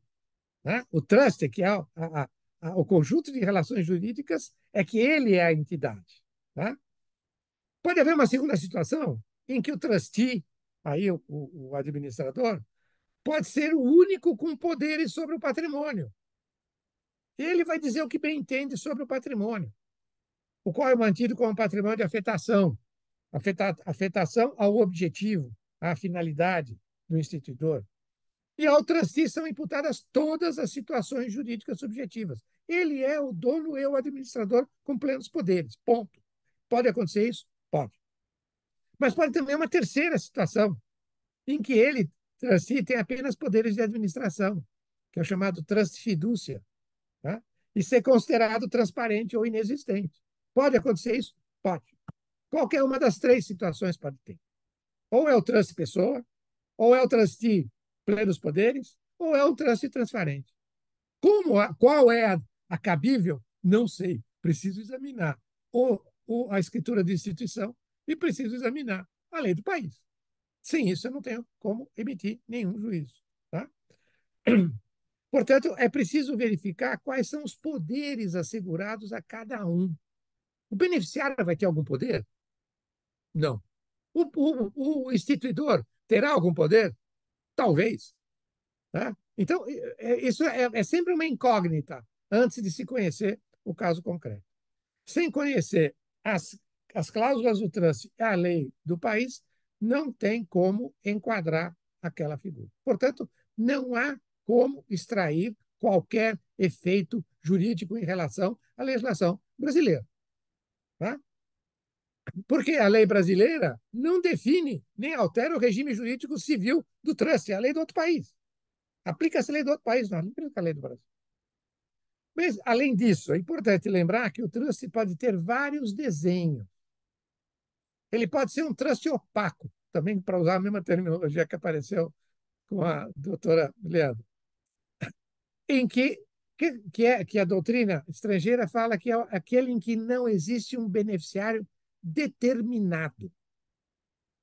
Por exemplo, a finalidade é financiar pesquisas na área de saúde. Ponto. Então, o trustee, a cada ano, cada 5 anos, vai avaliar qual é o centro de pesquisa que está mais avançado na pesquisa da doença XYZ. Ah, hoje é Copenhague. Ah, daqui 5 anos é Tóquio. Daqui mais 5 anos é Harvard. Ou seja, eu não sei quem é o beneficiário, a priori. Eu conheço uma categoria de beneficiários, tá? Mas nenhum deles, a priori, é beneficiário. Tá? Vai depender de um juízo de avaliação no âmbito do trust. Eu posso ter um trust discricionário, o trustee escolhendo quais serão os beneficiários. Ele vai escolher. Tá? Eu posso ter um trust fixo, com todas as regras pré-estabelecidas. Eu posso ter um trust filantrópico, em que os beneficiários pertencem a uma categoria. Tá? Por exemplo, aquelas pessoas atingidas por catástrofes naturais. Uma vez é no Senegal, outra vez é na Turquia, outra vez é no Rio Grande do Sul. Quem é o beneficiário? Tá? É aquele que tiver atingido pela catástrofe. Tá? E, na prática, podem ocorrer situações em que o instituidor pode renunciar a qualquer direito sobre o patrimônio e nem por isso o patrimônio vai passar para a mão do beneficiário. Num trust filantrópico de pesquisa científica, eu renuncio. Mas vai passar para quem? Para Harvard, para Copenhague ou para Tóquio? Para nenhum deles. Para nenhum deles vai o patrimônio. Vai continuar na mão do trustee. Tá? Até que esse patrimônio, de alguma forma, se extinga. Tá? Outro ponto. Às vezes o beneficiário pode nem saber que é beneficiário. Ah, eu quero dar para determinada instituição ou para determinada pessoa. E há toda uma discussão no âmbito internacional para saber se o beneficiário tem legitimidade para pedir informações, por exemplo, né, do trustee. Tem legislações que não prevêem. Ou eu nem sei quem é o beneficiário. Tá? Tem situações que nem o instituidor, nem o beneficiário adquirem disponibilidade jurídica ou econômica da renda, enquanto os recursos permanecerem nas mãos dos trustees. Nem há aumento patrimonial deles, a depender das cláusulas do trânsito da lei local. Tá? Nem mesmo é possível dizer que sempre haverá uma doação. Ah, o trânsito é uma doação? Meu Deus, para ser doação, eu preciso verificar preliminarmente se existe ânimos donandi. Eu não tenho ânimos donandi. Eu posso ter um ânimos de financiar a pesquisa. Tá? Eu posso ter um ânimos de aparelhar um hospital, mas de doar. Ou seja, nem sempre será uma doação, necessariamente. Tá? E assim vai. Acontece, e agora chegando na lei, que a Lei 14.754 ignora tudo isso. Tudo. E adota generalizações absolutas. Primeiro, ele diz, sempre mandato. Segundo, ele diz, sempre uma doação. Depois, ele diz, sempre haverá transmissão se o instituidor morrer. Sempre a titularidade do patrimônio será ou do instituidor ou do beneficiário, nunca do trustee. Tá? E prevê uma tributação no regime da declaração anual de ajuste, como a física faz. Na pessoa do instituidor ou na pessoa do beneficiário. Pura e simplesmente ele diz, todos os trustes que existem no mundo são transparentes. E criei uma regra que eu achei muito interessante. Desculpe, antes dessa regra, sempre para a lei, sempre haverá aquisição da disponibilidade jurídica ou econômica da renda relativamente aos rendimentos ou ganhos de capital pertinentes ao patrimônio. Ou seja, o que o trustee vai fazer, onde vai ficar esse patrimônio, se vai ter acesso a ele ou não, se vai se saber qual é o acréscimo patrimônio, não interessa. Tudo agora ou fica na mão do instituidor, na sua declaração de imposto de renda, ou fica na mão do beneficiário, se ele morreu, ou se o instituidor morreu, ou se ele instituiu. E isso daqui é uma doação. E o que é a regra mais interessante é que o instituidor ou os beneficiários estão, nos termos da lei, obrigados, em 180 dias contados desde 12 de dezembro do ano passado, obrigados a alterar o ato constitutivo do trust para obrigar o trustee a atender às disposições da lei brasileira. E o que diz a lei do outro país, hein? Será que ele pode fazer isso, o trustee? Ou será que tem uma lei que proíbe ele fornecer qualquer elemento fora de seu instituidor dos beneficiários? Pura e simplesmente se ignora a lei do outro país. É como se não existisse. Ou seja, eu, Brasil, posso tudo. Eu posso até determinar que um terceiro, com o qual não tenho nenhum vínculo, tá, faça a submissão à lei brasileira. E mando o brasileiro fazer isto. Que até, eventualmente, eu acredito que ele faça, hein? Eu só tenho dúvidas se o trustee vai obedecer. Isso é outra história. Tá? Ele até cumpre a obrigação. Tá? Isso, a meu ver, apresenta vários problemas que, a meu ver, contaminam essa lei. Tá? Primeiro, fere a territorialidade da lei. Tá? Brasileira. Quer atingir algo que ela não pode atingir. Tá? Eu até ia fazer uma brincadeira, mas não vou, viu, Marcelo? Um exemplo mais caricato do que uma lei brasileira poderia dizer. Não vou dizer lei brasileira, mas uma lei poderia dizer, mas não vou fazer a brincadeira. Bom, primeiro, fere a territorialidade da lei. Existe um limite territorial, a lei não pode tudo. Tá? Toda a lei tem um limite. E há um limite territorial. Qual é o elemento de conexão que eu tenho? Eu já passei o patrimônio. Pela lei do outro país, é do trustee, eventualmente. Ou o trust em si é uma entidade sujeita de direitos, já foi. Né? Como é que ele quer dizer que não? Nunca foi. Nunca foi. Sempre permaneceu nas mãos do instituidor e ele tem que retificar a declaração de imposto de renda dele agora, para onde constava a trust, ele colocar todos os bens que compõem o patrimônio do trustee. Meu Deus, espera um pouquinho. Eu não sou mais dono. Eventualmente, eu não sou mais dono. Eu não posso fazer isso. Como que eu vou fazer isso? Não é meu. Ah, não, mas tem que fazer. Tá? Bom, fere a territorialidade, fere o artigo 9º da Lei de Introdução, tributa por ficção. Não é nem presunção, hein? É ficção, porque não há nenhum dado de realidade que permita inferir que os ganhos de capital do patrimônio afetado, tá, estarão disponíveis para o instituidor ou para o beneficiário. Tá? Tributa independente da aquisição da disponibilidade da renda ou de um acréscimo patrimonial. A meu ver, conflita com 43 do CTN. Fere o direito, o devido processo legal material, por adotar uma generalização absoluta desvinculada da realidade. Tá? Em suma, tem muitos problemas de validade.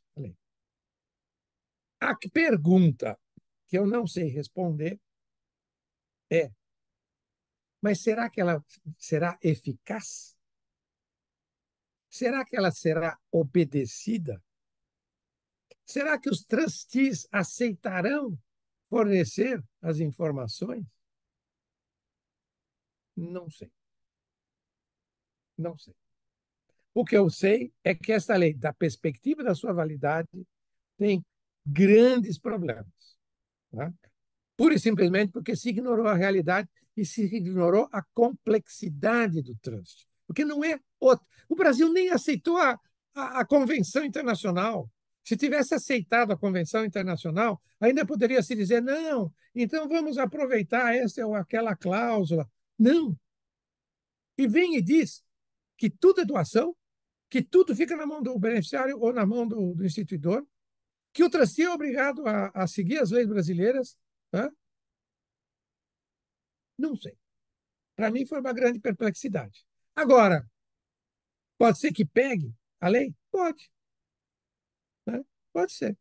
Não tenho como prever isso em termos de eficácia. Mas em termos de validade da lei, na minha opinião, ela está contaminada nesse trecho, nesse pedaço da lei, do artigo 10 da lei até o 13, tá?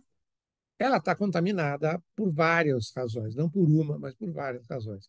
E é interessante que, além de tudo isto, o 13 diz que aplicam-se as disposições da lei aos demais contratos regidos por lei estrangeira com características similares à do trust e que não forem enquadrados como entidades controladas.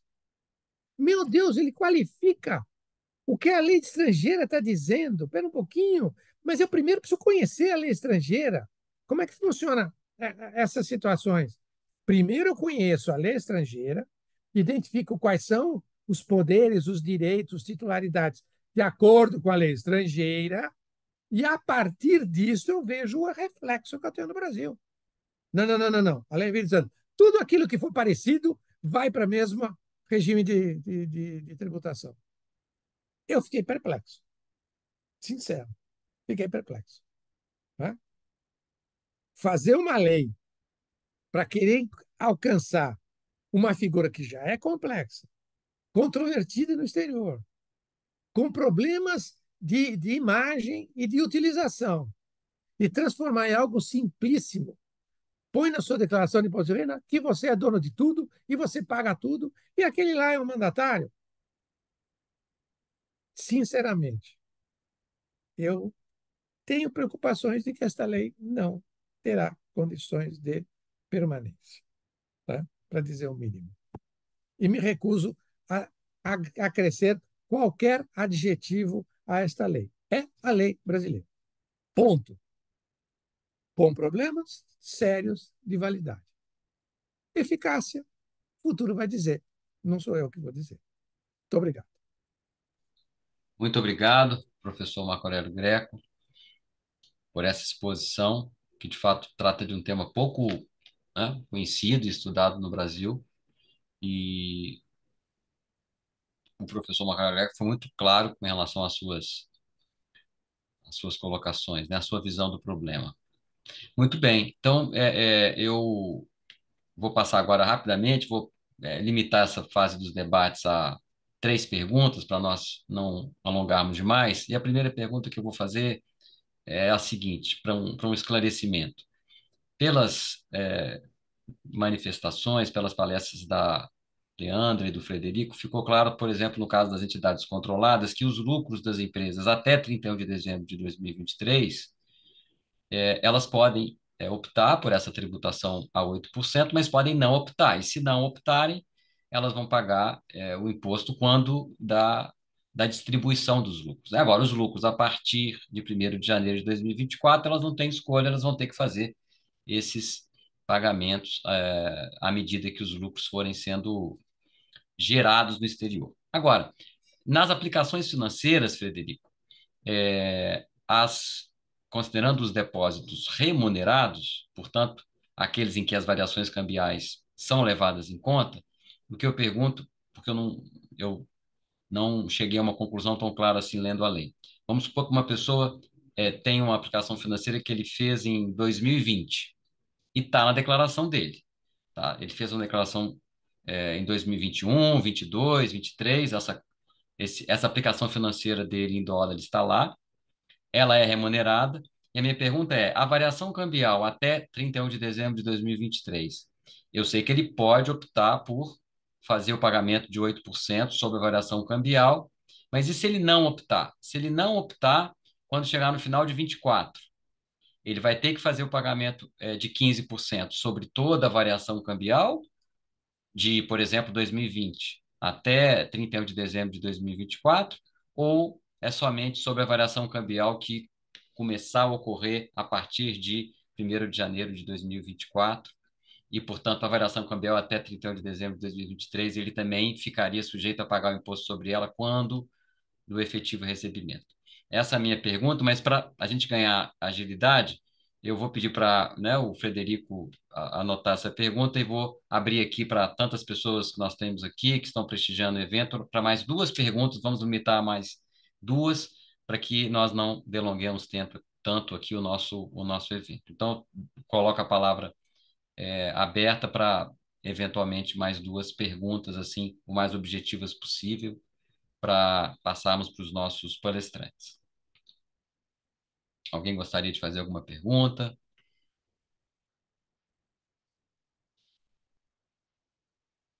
Dou-lhe uma. Já Fábio? que ninguém fez, eu vou fazer. Que bom. A palavra é o doutor Fábio Pendino. Aí os palestrantes, muito boa palestra, obrigado. E eles escolhem quem, quem responder, quem gostaria de comentar. A lei ela indica algumas atividades ali que são consideradas renda passiva, né? Royalties, juros, dividendos, aluguéis em particular, etc. Agora, nós sabemos que tem diversas atividades econômicas e operacionais, né? Usando aqui uma expressão que o Frederico usou, que provém que geram esse tipo de rendimento, né? Por exemplo, a exploração de um shopping center. O proprietário do empreendimento, ele loca o espaço e recebe aluguéis, né? Não dá para se dizer que isso é uma renda passiva. Aliás, o risco que ele tem ali no empreendimento é como qualquer outra atividade. É, e assim por diante, né? Acho que há diversos outros empreendimentos que tenho dificuldades em dizer que aquilo é uma renda passiva, que senta em cima do investimento e espera a maturação para receber os juros e daquela aplicação. É, então, me parece que essa lei ela tem esse defeito, né? E como o ponto objetivo aqui é como questioná-la neste aspecto da renda passiva versus renda ativa, quando a lei diz que alguma coisa é renda passiva, só que de fato ela é uma renda ativa, né? Há um risco envolvido ali no empreendimento. Perfeito. Está feita a pergunta. Obrigado pela participação do doutor Fábio Pendino. Mais uma pergunta para a gente completar aqui a nossa trinca de perguntas que serão encaminhadas aos palestrantes. Então vamos ficar só nessas duas, né? E então agora eu passo a palavra aos três palestrantes, aqueles que quiserem se manifestar sobre essas duas perguntas. Já mais uma vez agradecendo a participação deles e as excelentes palestras que foram feitas aqui. Posso responder essa do Fábio? E aí, Responda primeiro. se a Leandra, se quiser responder a primeira, que acho que ela mencionou isso na parte dela, né? Bom, Fábio, boa pergunta. Esse conceito de renda ativa e renda passiva está lá especificado na lei. Como eu disse, né? Seria muito mais fácil se ele falasse renda ativa é a renda da atividade econômica principal e tudo que não for renda da atividade principal seria renda passiva, por exclusão. Mas ele não fez isso, ele colocou uma lista lá, né, de que seria renda passiva para fins da lei. E ele coloca nessa lista, por exemplo, juros, aluguéis, e o que daria a entender que, por exemplo, um shopping center que tem uma atividade econômica e recebe aluguéis por isso, seria tratado como uma sociedade de renda passiva. Ocorre que a lei, quando ela falou dos aluguéis e falou dos juros, ela excetuou as empresas imobiliárias e as instituições financeiras que recebem juros, dizendo claramente que as empresas imobiliárias que recebem aluguéis seriam consideradas empresas ativas, renda ativa, e as empresas, instituições financeiras que recebem juros, para esse fim também seriam consideradas rendas ativas. Então, ela faz essa exceção. Ela não faz, de fato, a exceção do shopping center, porque o shopping center não é uma sociedade imobiliária por si só, né? É de Então, a gente teria que fazer construção imobiliária, de isso. construção civil, né? Então, a gente teria que fazer uma construção, mas eu acho que é perfeitamente defensável que, nesse caso que você citou, o shopping, ele tem como atividade principal receber aluguéis, então ele não deveria estar considerado aí como renda passiva. Mas pode haver outros casos que não estão enquadrados na lei. Então, esse é o problema, né? A lei trouxe uma lista e podem haver outros casos que não se enquadrem, e aí a gente vai ter que ter um contencioso para discutir. Mas, para mim, o conceito mais importante é esse: renda ativa é a renda da atividade econômica principal, e renda passiva é tudo aquilo que eu recebo que não decorre da minha atividade principal. Seria muito mais fácil se a lei tratasse assim. Ok. Está respondido? Obrigado, Frederico. Vamos agora à segunda pergunta. Bom, em relação à pergunta que você endereçou, Marciano, eu entendo que você está se referindo ao caso dos ativos que tenham sido adquiridos com recursos auferidos originalmente em moeda estrangeira, esses cuja variação cambial era isenta até 31/12, né? Não, No caso, eu estou não? me referindo, por exemplo, a uma pessoa que pegou reais aqui no Brasil, comprou dólares e aplicou no exterior em 2019, 2018, 2020. Mas se você quiser Tá. falar dos dois casos, tudo bem. Ok. Esse caso dessa pessoa, a variação cambial já fazia parte do rendimento passível de tributação dela, mesmo antes da mudança. E para ela, particularmente, a mudança talvez tenha sido até benéfica, porque continuará sendo tributada apenas no momento do resgate, a uma alíquota flat de 15%, incluindo a variação cambial. Agora, se por outro lado, essa pessoa física fosse uma pessoa física que prestou serviço no exterior e auferiu um rendimento no exterior e fez uma aplicação. Tá? Então, o recurso do investimento que ela adquiriu foi auferido originalmente em moeda estrangeira. Nesse caso, a legislação previa que a variação cambial do principal aplicado seria sempre isenta. E essa regra foi revogada. Então, o que vai acontecer é que lá em 2025 ou 2026, quando ele resgatar o investimento, quando ele vender o investimento, ele, à luz da lei, terá que tributar o valor total, incluindo a variação cambial gerada, inclusive antes de 2023, ou seja, desde a data da aplicação. Esse ponto, muito possivelmente, poderá gerar um contencioso. Tá? As autoridades fiscais não estão alheias a essa possibilidade. Questionado sobre isso, inclusive, né, naquelas lives que aconteceram, já foi posicionado no sentido de que, olha, a gente sabe que pode ter essa discussão, mas o contribuinte tem que avaliar se não vale a pena já pagar o 8% e zerar a conta por uma tributação menor do que enfrentar um contencioso no futuro.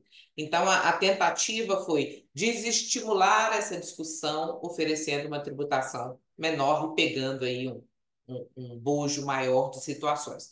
Mas para aquele contribuinte que não fez a opção, com certeza, e que se enquadra nessa situação de origem em moeda estrangeira, com certeza essa será uma situação para ele ponderar no futuro o custo-benefício de se enfrentar um contencioso em relação a essa situação. Agora, Perfeito. Leandro, Marciano, Claro. desculpa, mas se eu entendi um pouco da sua pergunta, eu acho que o sujeito fez um investimento lá atrás e tem parte que é capital e parte que é rendimento do capital. E a variação cambial se aplica tanto no rendimento do capital, tanto no capital quanto no rendimento do capital. Essa variação cambial do rendimento essa variação cambial do capital, ela só vai ser tributada como ganho de capital lá na frente. Sempre, sempre. Se eu estiver falando do investimento, da aplicação financeira, não estou falando de entidade controlada, tá? Comprei um título, uma aplicação financeira. Tanto a variação do capital quanto a variação do rendimento por sendo acroado ali, sempre será tributado só no momento do resgate, tá? Exceto se for aquele investimento que me paga cupom, que eu tenho que tributar no momento que eu recebo o cupom, tá? Então, agora, essa discussão em relação à possibilidade ou não de se tributar a variação cambial até dezembro de 2023, eu estou me referindo apenas ao capital investido. Que não Ok. vai. Que hoje em dia vai ser tributável, tá? E o contribuinte que quiser buscar o seu direito, porque ele já tinha incorrido numa variação cambial isenta até dezembro, ele vai ter que buscar um socorro no judiciário. Peraí, a variação cambial sobre o capital investido até 31/12/2023, para quem não optou pelos 8%, Vai fica, ficar isento. fica isento, fica diferido. Uhum. A hipótese do judiciário é para quem não quer pagar nada. Não, a hipótese do judiciário é porque é o seguinte: imagine que eu tivesse eu fiz essa aplicação financeira, ou comprei o imóvel que seja, e eu vendi ele no dia 29 de dezembro, tá? A variação cambial sobre o valor do custo de aquisição, o capital investido, era isenta. Eu paguei tributo em 31 de Não, tá. dezembro só sobre o ganho. Aí o outro contribuinte optou por fazer a atualização patrimonial. Ele vai pagar os 8% só sobre o ganho que exceder a variação cambial isenta. Aí não foi conveniente para mim fazer a atualização, nem quis vender, nem fazer nenhuma alienação com o meu ativo até 31/12. Daqui a 2, 3 anos eu vou alienar esse bem. Mas eu sei que aquele acréscimo cambial que eu vou tributar lá na frente, a parte incorrida até 31 de dezembro, ela fazia jus a uma isenção. Entendi. Aí vai ter discussão de qual que vale a regra. No momento do faturador, se há um direito adquirido, não, qual o impacto disso na formação daquele evento tributável lá na frente. Tá certo. Ok? Muito bem. Muito obrigado. Marciano, eu Claro, posso professor Marco dar um Aurélio. pitaco na pergunta do Fábio que ele fez para o Frederico sobre shopping center. Tem uma dissertação de mestrado do Carlos Gasperin, de Curitiba, que ele defendeu na GV de São Paulo, sobre a tributação de shopping centers. E, do que eu lembro de memória, ele sustenta que não é puro aluguel, que é um empreendimento conjunto desenvolvido por todos. Tanto que os critérios envolvem faturamento, propaganda, tem uma série de variáveis na definição dessa remuneração. Tudo bem, é discutível, ok, mas existe um entendimento de que lá não é puro aluguel. Você tem estaticamente um imóvel que você vai entregar à utilização de alguém. Você tem um empreendimento coletivo. Tá? Depois, detalhes eu não vou lembrar de memória, que eu li essa dissertação há 5 anos atrás, antes da pandemia. Tá? Mas talvez fosse interessante você, se tem interesse no caso, ir atrás dessa dissertação de mestrado dele, sobre tributação de shopping centers. Tem problema de piscofins, tem problema de imposto de renda, tem uma série de variáveis aí no meio. Tá ok? Joia. Ótimo. Perfeito. Muito obrigado. Muito obrigado, então, aos três palestrantes, obrigado às pessoas que estão aqui conosco. E esse evento vai ficar registrado no canal do YouTube do IF. Eu acho que vai ser muito útil para as pessoas que estão estudando esse assunto, seja para fins acadêmicos, seja para fins mesmo práticos, né, da situação concreta de cada um. Então, foi uma noite muito proveitosa e eu queria, então, agradecer a todos e desejar muito boa noite espero que possamos nos rever aí brevemente em outros eventos que tratem de temas como o de hoje. Muito obrigado. Parabéns a todos, foi ótimo. Obrigado, Obrigada. Marciano. Obrigado a Obrigado, todos aí Leandro. Obrigado, presentes. Frederico. Obrigado, Marco. Até uma próxima. Obrigado a todos os Tchau. presentes. Boa noite. Até logo. Tá.